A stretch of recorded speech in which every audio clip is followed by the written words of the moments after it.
will lead the city of Raleigh moving forward? The seat for mayor is up for grabs this election. And it's an important race, but with so much focus on who's running for president or governor, the mayor doesn't get a ton of attention. But election day is less than 2 weeks away.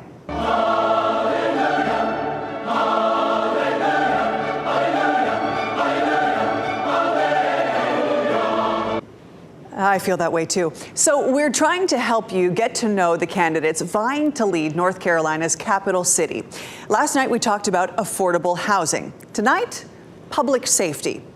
Aggravated assaults, robberies, and firearm thefts from vehicles are all down in Raleigh, but a WRAL report in July also showed vandalism, car thefts, sex offenses, human trafficking, and stolen property are at a 10-year high. All 5 candidates have public safety on their campaign platform. And in our interviews, they all said that they wanted higher salaries for police. In this year's budget, police officers and firefighters got a 5% pay increase with a possible 5% extra for good performance. Still, Raleigh lags behind several surrounding communities. Janet Cowell doesn't get specific about what she'll do for police, but she acknowledges public safety staff do not have adequate resources. We have a lower ratio of police per population than many other cities. Maybe that speaks to the fact that Raleigh has been a safe place to live. But as we grow, continuing to have a really thinly staffed police and public safety staff is not ideal. Eugene Myrick proposes something he learned about while living in New York City. It's called Officer Next Door. Have you heard of it? The program helps officers with the cost of buying a house, including down payments. Myrick believes this could attract and keep law enforcement officers here. The salary is one thing, but if I can help you afford a down payment as well as some funds to improve the home so the way you want it, that may be an incentive. So you may only start with $55,000, but this type of incentive may be enough to say, okay, this is something that will make me want to stay on the Raleigh Police Force. The 2 candidates who are very open and specific about wanting more officers and police personnel are Paul Fitz and James Shaughnessy. Shaughnessy believes the department is short about 1,000 personnel.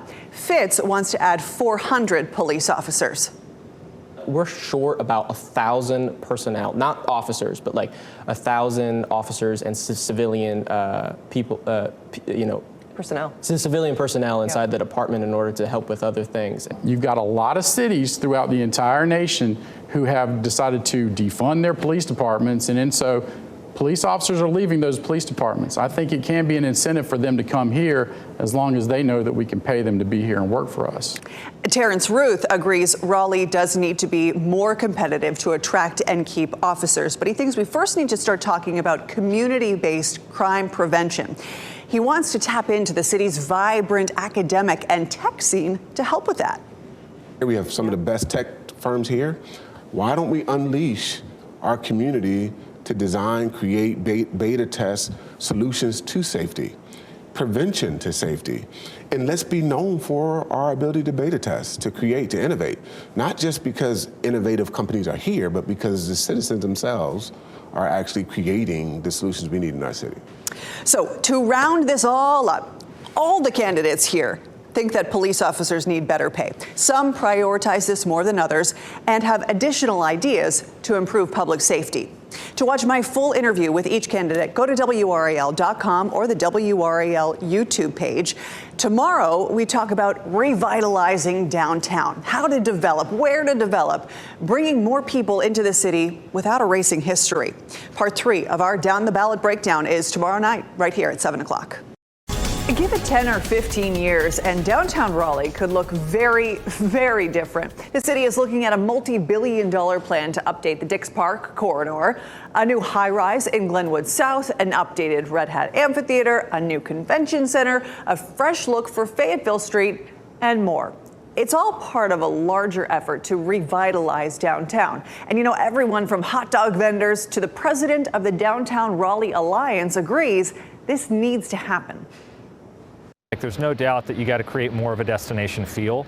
And so we're trying to do that as well. When you come downtown Raleigh, there's either a restaurant or a lawyer's office. Nothing's wrong with either, but to bring more foot traffic and more small businesses to come and open up as well.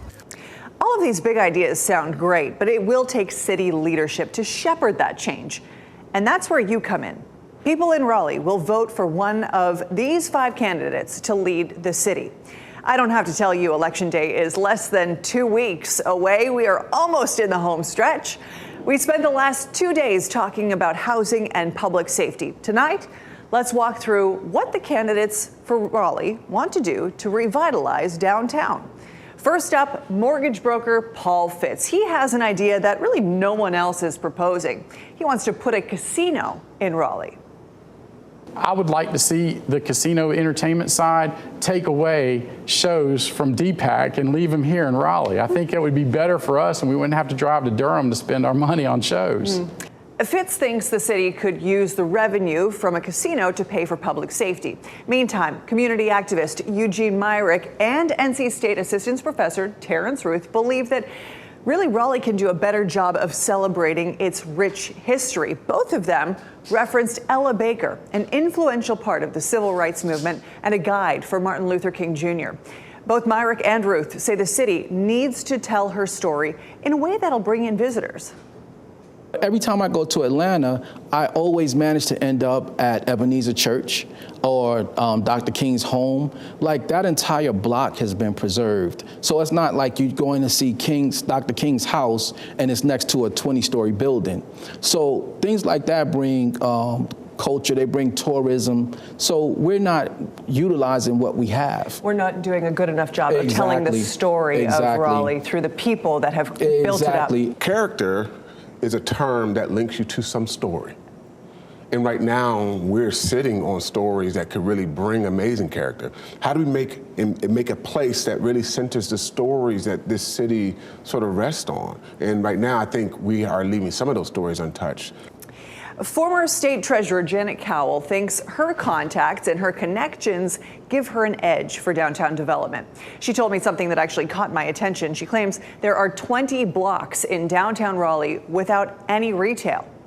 Cowell says her network of politicians, nonprofit leaders, business leaders can help figure out what to do with that space and other parts of downtown.